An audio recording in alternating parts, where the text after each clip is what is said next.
Breslev Boost avec Francky Perez.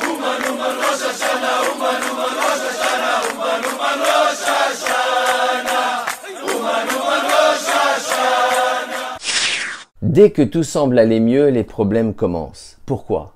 Prenons l'exemple de la vie conjugale. Lorsqu'ils sont célibataires, les conjoints cherchent leur moitié, parfois au prix d'une longue et douloureuse attente. Puis soudain, c'est le moment de la rencontre. Magnifique roupa, superbe pièce montée, meilleur animateur. Magnifique moment de lumière dans la vie des jeunes mariés et des familles. Puis les problèmes commencent. Ce schéma est valable dans tous les domaines de la vie. On ressent un manque, on désire, on prie, on attend, on fournit des efforts. Puis la délivrance arrive enfin et son moment d'obscurité également. Dès qu'on s'approche d'une lumière, d'une vérité, Hachem plonge immédiatement l'individu dans l'obscurité afin de le tester. C'est le passage du Emet, la vérité, au Emet, l'Ehamito, la vérité vraie.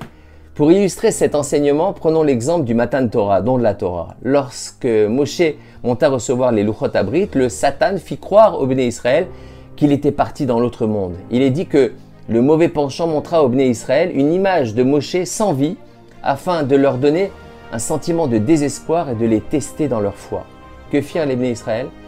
Au lieu de chercher les élèves de Moshe, comme Hur par exemple, ils firent un trait sur la Torah et érigèrent un veau d'or. Toute la vie obéit à ce schéma. Pour former un fruit, une graine doit pourrir. De même, la terre qui l'accueille doit être agressée par des racines et par la pourriture de la graine.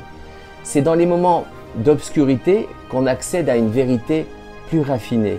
Il en est de même pour la question de l'Aliyah. Nombreux sont ceux qui font leurs calculs, essaient de venir en Israël, puis arriver aux portes du pays, surprise, accès refusé. Certains rebroussent chemin, d'autres essaient d'une autre façon. Hachem teste notre engagement en observant la mise en œuvre des moyens pour acquérir ce à quoi on croit. Shabbat Shalom les amis.